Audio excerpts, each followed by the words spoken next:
여러분, 나니아 연대기를 지은 C.S. 루이스를 아십니까? 그는 한때 복음을 정말로 거부했지만 결국 복음 앞에 무릎을 꿇은 인물이기도 하죠. 그에 져서 순전한 기독교라는 책에서 그는 이렇게 고백했습니다. 예수님을 단순히 훌륭한 스승이라고만 말하는 것은 불가능하다. 그분은 하나님의 아들이시거나 아니면 거짓말쟁이이거나 미치광이일 뿐이다. 우리는 반드시 결단해야 한다. 그를 받아들이든지 그를 거부하든지. 결국 우리의 신앙은 결국 이 한 가지 질문에 귀결될 것입니다. 하나님께서 마지막 날 우리에게 물으실 질문은 바로 이것입니다. 너는 내 아들을 어떻게 대했느냐? 오늘 우리는 누가복음의 포도원 비유, 그 비유를 통해서 좀 더 우리의 신앙의 근본적인 질문 앞에 서게 될 것입니다. 그리고 어떻게 하면 하나님이 이렇게 참아주시는 그 은혜를 낭비하지 않고 주님 앞에 설 수 있을까? 오늘 포도원 비유를 통해서 함께 말씀을 살펴보고자 합니다. 그 첫 번째 교훈은 이것입니다. 참아주는 은혜를 깨달으라는 것입니다. 누가복음 20장 9절부터 12절 말씀입니다. 그가 또 이 비유로 백성에게 말씀하시기 시작하시니라. 한 사람이 포도원을 만들어 농부들에게 새로 주고 타국에 가서 오래 있다가 때가 이름에 포도원 소출 얼마를 바치게 하려고 한 종을 농부들에게 보내니 농부들이 종을 몹시 때리고 거저 보내었거늘 다시 다른 종을 보내니 그도 몹시 때리고 능욕하고 거저 보내었거늘 다시 세 번째 종을 보내니 이 종도 상하게 하고 내쫓은지라. 오늘 본문은 한 주인이 포도원 그 농부들을 불러서 농부들에게 이 포도원을 맡기고 타국으로 떠나는 이야기로 시작되고 있습니다. 이제 결실의 때가 되었어요. 포도원 주인이 지금 포도 소출을 받기 위해서 아끼는 종들을 한 명 한 명 보내기 시작합니다. 그런데 그 농부들이 어떻게 했을까요? 그 농부들은 그 종들을 때리고 능욕하고 내쫓기까지 했습니다. 주인은 농부들의 반역에도 불구하고 즉각적으로 심판하지 않았어요. 오히려 그 모든 농부들의 행동을 참고 또 참는 모습을 보여줍니다. 성경에 이름이 나오지 않지만 이 종들에게 제가 임의로 이름을 붙여서 이렇게 살펴보기를 원합니다. 주인이 첫 번째 종을 보냈어요. 그 종의 이름은 베델입니다. 베델이라고 하는 종을 보냈어요. 그런데 포도원에 찾아갔던 이 베델은 어떻게 됐을까요? 흠씬 두들겨 맞고 아무것도 얻지 못한 채 돌아오게 되었습니다. 여러분, 이것은 완벽한 단순한 반항이 아니었습니다. 이것은 어쩌면 명백한 쿠데타 중에 쿠데타였습니다. 소작농들이 연합해서 지금 그 포도원의 그 주인의 것을 완전히 가로채려고 하는 일종의 반역이 일어난 것입니다. 계약한 것과 전혀 달랐고 이것은 또한 상식적이지도 않았습니다. 만일 여러분이 주인이라면 어떻게 이 상황을 대처하시겠습니까? 내 소중한 종이 흠씬 두들겨 맞고 돌아왔을 때 어떻게 하시겠습니까? 이 사람들 봐라, 정말로 이것들 봐라, 이것에 걸맞는 그 합당한 응징을 하지 않았겠습니까? 하지만 주인은 또 한 번의 기회를 줍니다. 이번엔 두 번째 종, 다른 종, 바로 헐버트라고 하는 종을 보내었습니다. 그런데 이번엔 그 정도가 더 심각했어요. 머리에 상처를 내고 능욕을 당하고 돌아왔습니다. 이쯤 되면 주인이 직접 나서야 하지 않겠습니까?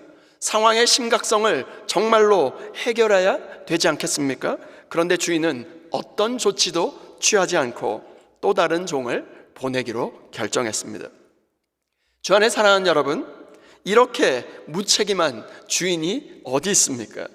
자기가 아끼는 수하에 그 함께 있는 수하의 종들이 해를 입고 머리에 상처를 입고 능욕을 당했는데 특별한 조치도 취하지 않는 이 주인을 정말로 제대로 된 주인이라고 섬길 수 있겠습니까? 어떻게 이런 주인을 믿고 그 밑에서 일할 수 있겠습니까? 이러한 생각을 하려고 하던 바로 그때였습니다. 바로 세 번째 종 토마스를 보내기로 작정합니다. 그런데 소장농들은 토마스뿐만 아니라 함께 왔던 캠벨이라고 하는 종, 스크랜턴이라고 하는 종, 루비, 캔드릭이라고 하는 그 종까지 때려 죽였습니다. 그 수가 한둘이 아니었습니다. 상황이 이 정도 되면 주인이 정말로 직접 나서야 하는 것이 아닙니까? 포도원이 정말로 포도원에 직접 찾아가서 이 모든 판을 뒤엎어야 하는 것 아닐까요? 자신의 수하의 종들은 다 죽어 나가고 있는데 지금 또 누구를 보낼까 지금 고민만 하고 있는 그것이 정말로 속이 터지지 않습니까? 이 주인은 정말로 너무나 무책임하고 어리석은 주인처럼 보이기만 할 뿐입니다. 누가복음 20장 13절로 16절 말씀입니다. 포도원 주인이 이르되 어찌할까 내 사랑하는 아들을 보내리니 그들이 혹 그는 존대하리라 하였더니 농부들이 그를 보고 서로 의논하여 이르되 이는 상속자니 죽이고 그 유산을 우리의 것으로 만들자 하고 포도원 밖에 내쫓아 죽였느니라.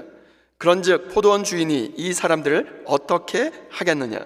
와서 그 농부들을 진멸하고 포도원을 다른 사람들에게 주리라 하시니 사람들이 듣고 이르되 그렇게 되지 말아지이다 하거늘. 결국 보낼 사람을 다 보내고 이제 마지막 한 사람이 남았습니다. 누가 남았을까요? 그 사람은 바로 자기의 사랑하는 아들이었어요. 주인이 마지막 남은 내 아들, 정말로 이 내 아들은 존대하겠지라는 말도 되지 않는 기대를 품고서 아들을 보내기로 작정하였습니다. 몇 사람을 죽인 사람들이, 아니 몇 번이나 이 모든 것을 거부한 사람들이 아들이라고 존대할 리가 있겠습니까? 우리의 속담에 그런 말이 있죠. 바늘 도둑이 소도둑 된다. 무슨 말입니까? 작은 죄를 가볍게 여기면 결국 큰 죄로 나아갈 수밖에 없다는 것이죠. 포도원 농부들이 처음에는 종을 때리고 내쫓다가 어떻게 됩니까?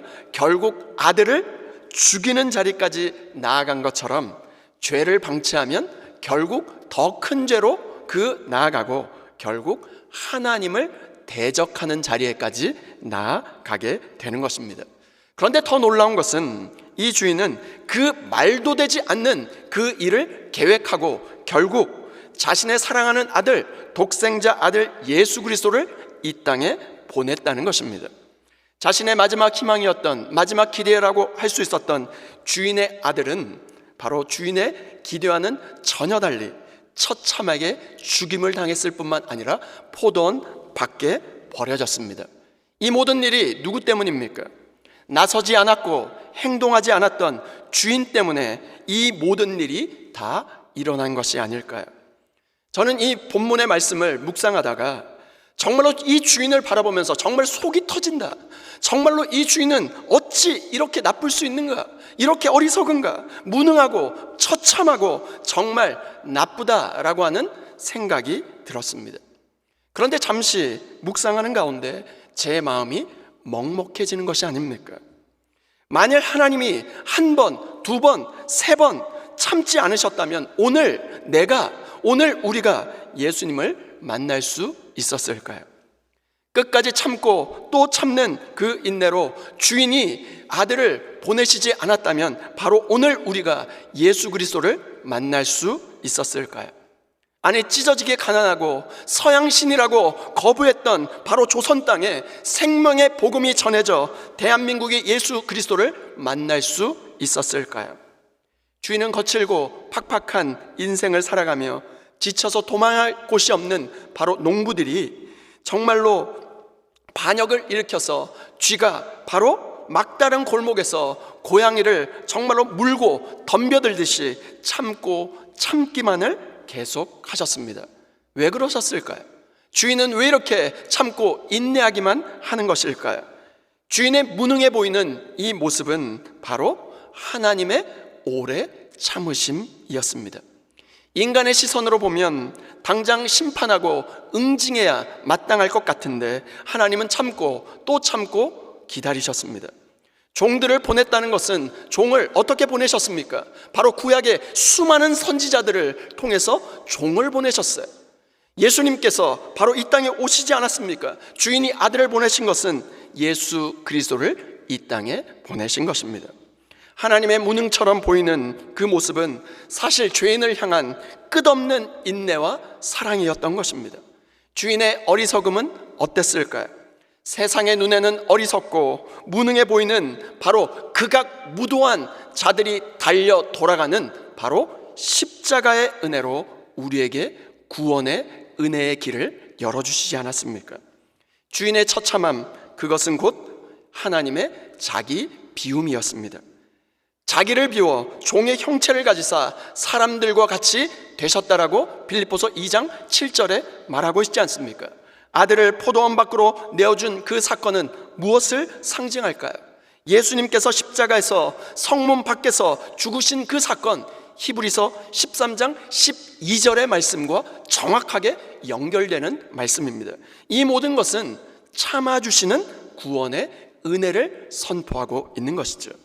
오늘 우리는 하나님의 참고 기다리시는 그 은혜를 구원의 기회로 받고 있습니까? 아니면 그 은혜를 낭비하고 그 은혜를 방치하며 그 은혜를 무시하고 있습니까? 하나님이 우리를 참고 또 참고 기다려주신 것처럼 오늘 우리가 가정에서 공동체에서 참고 기다려 주어야 할 대상은 누구입니까? 오늘 이 아침 우리를 참고 참아주시는 하나님의 은혜가 우리 앞에 놓여져 있습니다.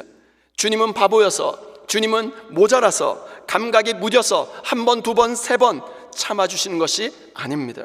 몰라서 그냥 내버려 두시는 것이 아닙니다. 다 알면서 참고 기다려주시는 것이죠. 왜일까요? 우리가 돌아올 기회를 주시는 것입니다. 주님의 참으심은 무능함이 아니라 돌아올 기회를 주시는 바로 하나님의 사랑인 것이죠. 오늘 우리를 참고 또 참으시는 이 넘치는 하나님의 은혜를 경험했음에도 불구하고 우리의 삶에는 다른 이들의 잘못을 용납하지 못하고 기다리지 못하고 참지 못하고 있는 것은 아닙니까? 오늘 우리를 용납하시고 이해하시며 참으시고 우리를 끝까지 기다려주시는 하나님의 은혜를 무시하지 않고 이제 받은 그 은혜를 바로 가정에서, 교회에서, 우리의 삶의 터전에서 마음껏 흘려보낼 수 있는 저와 여러분 모두가 될 수 있기를 주님의 이름으로 축원드립니다. 두 번째, 구원의 모퉁이돌 위에 삶을 세우라는 것입니다. 17절과 18절 말씀입니다. 그들을 보시며 이르시되 그러면 기록된 바 건축자들의 버린 돌이 모퉁이의 머릿돌이 되었느니라 함이 어찌미냐. 무릇 이 돌 위에 떨어지는 자는 깨어지겠고 이 돌이 사람 위에 떨어지면 그를 가루로 만들어 흩으리라 하시니라. 농부들은 포도원이 탐이 났어요. 심지어 주인의 아들의 그 상속받을 유산이 탐이 나서 돌아오지 못할 강을 건너 버렸습니다. 어떻게 해요? 농부들은 주인이 베풀어 주시는 그 기회를 정말로 받았음에도 불구하고 결국 마지막 상속자인 바로 주인의 아들마저 죽여버렸습니다. 예수님은 이 사건을 정확하게 말씀을 가지고 그 말씀을 인용해서 이렇게 말씀하십니다. 시편 118편 22절 말씀입니다. 건축자가 버린 돌이 집 모퉁이의 머릿돌이 되었나니. 이 비유는 인류 역사에서 가장 큰 반역의 행위인 바로 십자가 사건을 예고하고 있는 것입니다. 인류는 어떻게 했습니까? 하나님의 아들 예수 그리스도를 멸시하고 거부하지 않았습니까? 그러나 하나님은 어떻게 합니까? 십자가에서 버림받은 그 예수 그리스도를 교회와 구원의 역사를 지탱하는 바로 모퉁이돌로 세우셨습니다. 집 모퉁이의 머릿돌이라고 하는 이 헬라어는 케팔레 고니아스라고 하는 이 단어를 쓰는데, 이 헬라어의 의미는 무엇이냐면 건물과 건물의 그 두 벽을 연결하고 건물의 구조 자체를 지탱하는 가장 중요한 돌, 코널스톤을 의미하는 단어입니다. 이 돌이 없으면, 코널스톤, 바로 그 모퉁이 돌이 없으면 어떻게 됩니까? 이 모든 건물이 와르르 무너질 수밖에 없는 것이죠. 마찬가지로 우리의 신앙과 우리의 인생 역시도 오직 모퉁이 돌 되시는 예수 그리스도 위에 세워지지 않는다면 이 모든 것은 금방 와르르 무너질 수밖에 없는 것입니다. 그렇다면 오늘 우리의 삶은 어디 위에 세워져 있습니까? 오늘 우리의 열심과 우리의 봉사가 주인을 위한 것입니까? 아니면 내 자리를 지키고 내 열매를 위한 것입니까? 오늘 우리에게 주어진 삶의 자리, 사역의 자리, 바로 주의 몸된 교회 역시 바로 주님의 포도원일 뿐입니다. 우리는 이 포도원의 주인이 아니라 농부인 것이죠. 그리고 이 포도원의 진정한 바로 상속자는 오직 예수 그리스도 뿐밖에 없습니다. 오늘 우리의 충성은 누구를 위한 충성입니까? 오늘 우리의 열심은 누구를 위한 열심입니까? 역사 속에 수많은 선교사님들이 이 사실을 삶으로 증언하지 않았습니까? 앞서 언급했던 매맞고 목숨을 잃었던 바로 베델, 헐버트, 토마스들은 한국의 양화진 선교사 묘지에 묻힌 바로 선교사님들의 이름입니다. 19세기 말 조선 땅, 바로 조선 땅에 복음을 들고 바로 찾아왔던 선교사님들의 이름입니다. 그들은 매맞았고 병에 들었고 심지어 목숨을 잃었습니다. 양화진 묘지에 찾아가 보면 나이가 젊지만 20대, 30대 젊은 나이에 한국 땅에 와서 복음을 전하다가 병들어 죽어간 이름 없는 선교사님들의 묘지가 거기에 있습니다. 인간적으로 살펴보면 참으로 억울하고 참으로 허무한 죽음 같지만 하나님은 그 희생을 통해서, 그들의 순교를 통해서 한국 교회를 세우셨습니다. 그들은 포도원과 유산이 아닌 오직 주인 되신 예수 그리스도께 자신의 삶을 초점을 맞추고 살았습니다. 그렇기 때문에 매맞고 죽을 것을 알면서도 알지 못하는 땅, 정말로 가난한 땅, 바로 조선 땅, 바로 대한민국의 복음을 들고 두렵고 떨리는 마음으로 그 땅을 밟은 것입니다. 그들의 유일한 목적은 무엇이었을까요? 주인을 사랑하고 주인께서 보내신 예수 그리스도 생명의 복음을 전하는 것밖에 없었습니다. 그들 눈앞에 있는 포도원이 아니라 바로 예수 그리스도라고 하는 모퉁이 돌 위에 자신의 인생을 세운 것이죠. 하나님은 참고 또 참고 기다리셨습니다. 그 오래 참으심 때문에 바로 오늘 우리가 복음을 듣고 예수 그리스도를 만날 수 있었던 것이죠. 지난주에 작은 일에 충성하며 결산의 날을 준비하라는 그 말씀을 받았습니다. 그러나 오늘 주님께서 한 걸음 더 나아가 우리를 향해 더 근본적인 질문을 던지십니다. 어떤 질문일까요? 너는 내 아들을 어떻게 대했느냐? 주 안에 사랑하는 여러분, 아들을 거부하면 결국 우리의 인생은 산산조각이 날 것입니다.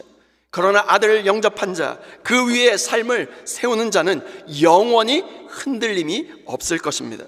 모퉁이 돌 되시는 예수 그리스도 위에, 바로 그 모퉁이 돌 되시는 예수 그리스도 위에 우리의 가정, 우리의 교회, 우리의 인생을 다시 건설할 수 있기를 소원합니다. 결산의 날에 하나님께서 하나님 앞에 드릴 수 있는 바로 유일한 대답, 예수는 내 구주요, 내 주인이십니다.